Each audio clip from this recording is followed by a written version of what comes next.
Let's talk to Sir Vince Cable, leader of the Liberal Democrats. He wants a second referendum. Pauline Latham is a Conservative MP who's a member of the Eurosceptic group of Tory MPs that calls itself the European Research Group. She would like a Canada-style trade deal, or no deal. And Labour MP Stephen Kinnock, who wants a so-called Norway Plus type of Brexit, or renamed Common Market 2.0. Now, we'll come to what those terms mean in a moment, because most people don't know. Let's just check how you're all voting tonight, first of all. Sir Vince Cable. Yeah, I'll be voting against the government deal. I'll be voting against. Your own government? Yes. Against. OK. Are you sure? Yes, absolutely. It's a divorce agreement. It's not a deal with the European Union. I mean, it's 2 more years at the very minimum of continued uncertainty, because we haven't even begun talking to the European Union about what the terms of any eventual deal will be with Europe. Yeah, but don't you have to get through the withdrawal agreement before you talk about the future trade deal? We were told that the details of the new arrangement would be settled by now, and that Parliament and the country would be able to finally settle on it. So it's a very unsatisfactory situation. That's why we take the view we've really got to go back to the country and say, is this what you really want? Is this what you voted for? Or would you rather stay with the deal we've already got, which is membership of the European Union? Michael Gove, a Brexiteer, he really wants Brexit. In Mrs May's cabinet, said on the radio this morning, the responsibility is on you not to make your perfect Brexit an enemy of this deal. He is appealing to people like yourself, Pauline Latham. Is there no way you're going to change your mind? No, not now. It's too little too late. And he was a Brexiteer. I'm not so sure he is now. What do you think he is now, then? Well, I think he's probably doing whatever it is that suits Michael Gove. Right, so he's a careerist? Yes. I think so. I can't see why he's changed his views so dramatically, and we won't because it delivers EU. Brexit, he might say. Well, it doesn't, and so he's voicing what he thinks, but it's not what people who really want to leave the European Union want. Right. You would like this so-called Norway Plus / Common Market 2.0. We talked about it on our programme yesterday. To summarise for our audience, it's pretty much what we have now, except we have no say over the rules, which doesn't sound like Brexit to many people, and there's no majority in Parliament for that anyway. Well, it takes us out of the political union, no more ever closer union, no more deeper political integration. It takes us out of the jurisdiction of the European Court of Justice. It gives you statutory rights to be consulted on the shaping of all EU legislation through the EEA Joint Committee. I'm part of a really active and dynamic cross-party Norway Plus group.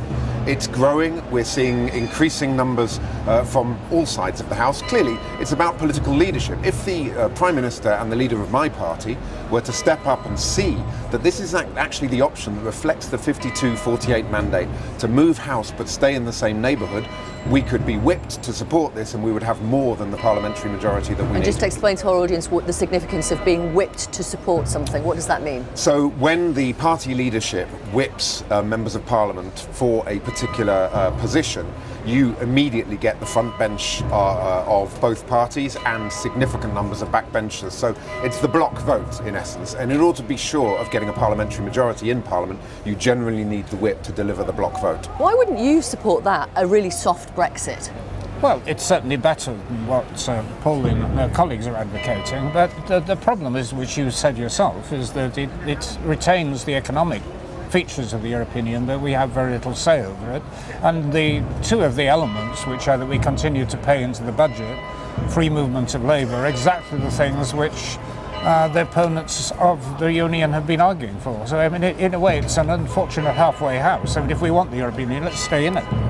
And if you want what you want, and again, I suggest to you, there's no majority in Parliament for what you want, don't you have to go through the withdrawal agreement first? You have to get that and get out before you can discuss what a future free trade deal would look like. Once we've gone through that and we've paid up our £39 billion, we have no negotiating power whatsoever.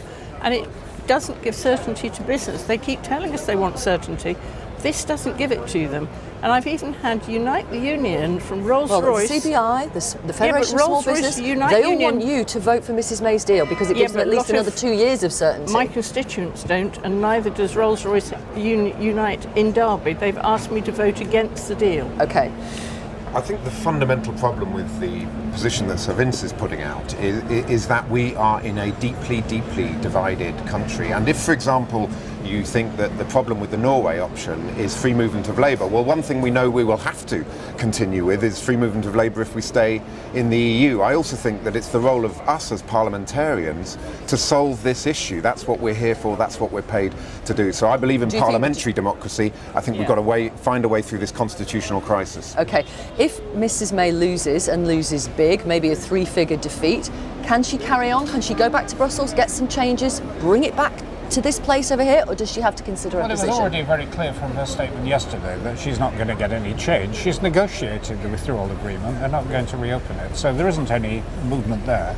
I mean, the next step will be up to Jeremy Corbyn to move a motion of no confidence, probably tonight, tomorrow morning at the very latest, if he's serious.